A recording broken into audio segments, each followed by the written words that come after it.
we'll start with English questions first. Sorry.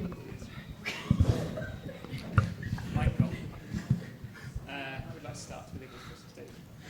Hey, Garbiñe, you don't usually get to end a season necessarily with a win, so to the extent that your season's now over, how do you feel to be ending with a little bit of a positive note? Well, I have to be honest, going to this match, it was extremely hard for me. Minutes before the match, I was like, this is going to be a difficult one for me.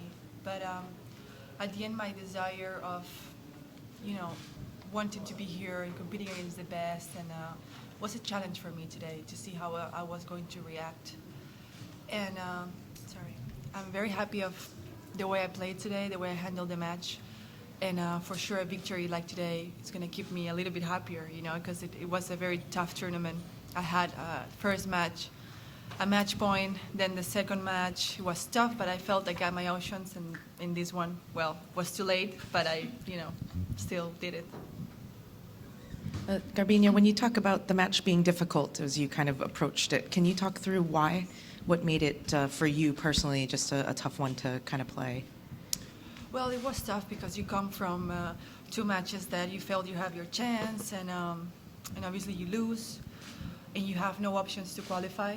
So it's like she's already qualified. I'm not gonna qualify, so it's a weird situation. But at the end, I'm playing to secure my ranking spot, to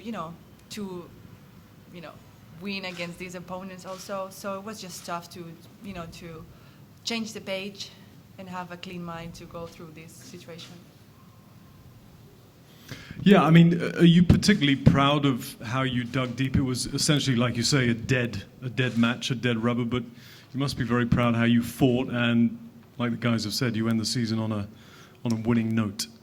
Yeah, well, it was a dead match, but it kind of shows a little bit if your desire is there or not.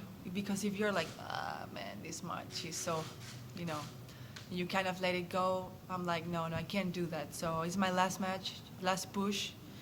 It's an important match, obviously. She's playing amazing. It's a good way for me, a good way for me to see where I am. And that's it. Garbi, you looked kind of emotional at the end. Was it just a combination of everything that you have achieved over the year, or just, oh my God, I want to go on holiday now? No, I was emotional, yes, because I suffer a lot in the last month, knowing if I'm going to qualify, I'm not going to qualify, and I really wanted to qualify, and then, I kind of had the opportunity to go to Linz to play, and then I twist my ankle, and it was a drama for me. I'm like, I can't believe So it was very emotional, and for me to be here, and then the way the matches went, I couldn't make it, so I was just happy that I've been through and I won the match, and now I'm like done. But yeah, it's been a hard year for me, for sure. Any more questions in English? Well, now you can look forward for a little break. How are you going to spend the first few weeks probably without tennis and enjoying yourself a little bit? Yeah, I don't really plan things because I didn't know when I was going to finish here. So right now I'm just going to grab a map, see how many days I have, see where can I go, who's available also, because the people that are not in the tennis world, they don't have holidays right now, so it's going to be difficult. But yeah, I will think about it. Do we have one more in English just from Courtney? Garbi, as you look back on 2016, a lot of things happened for you, highs and lows and everything. What's the lesson or takeaways that you take from this year going into next? Well, this year I just feel like it has been, everything is going on. Because I started the year thinking, okay, this is an important year for me. I finished well the last year. Let's try to keep doing it well. But the results weren't there at the beginning, so I was like struggling. I'm like, man, I'm practicing, I'm doing everything, and I'm not winning matches. So it created a lot of frustration. Then I kind of calmed down. Then I finally had the result. And then everything changed a little bit, all this responsibility, all these emotions. Then it was hard for me to deal with this for the next tournaments. But I mean, I would not change anything, obviously. Now I'm just thinking about it, but definitely I'm here in the Singapore. Didn't make it, but I won a match.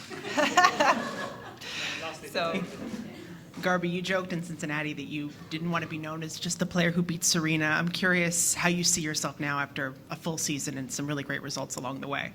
how do I see myself?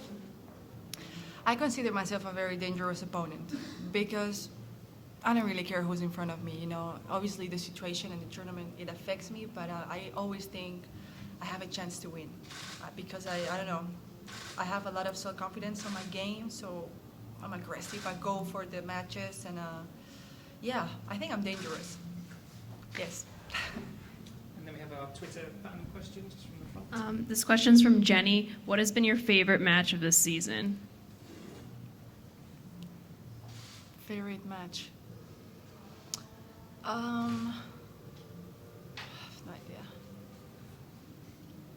I'm gonna go with the final of French Open. I was like thinking another one, but I'll have to think deeply. So I will say that much. Thank you.